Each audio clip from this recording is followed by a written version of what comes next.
কলির কথা শুনে বকুল হাসে, কই তাহার মতো তুমি আমার কথা শুনে হাসো না তো।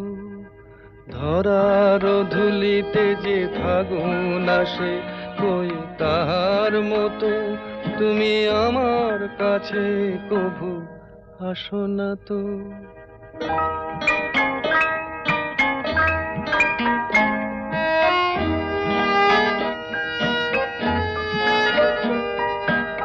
আকাশ পারে ওই অনেক দূরে, যেমন করে মেঘ যায় গয়ুড়ে। আকাশ পারে ওই অনেক দূরে, যেমন করে মেঘ যায় গয়ুড়ে। যেমন করে সে হাওয়ায় ভাসে, কই তাহার মতো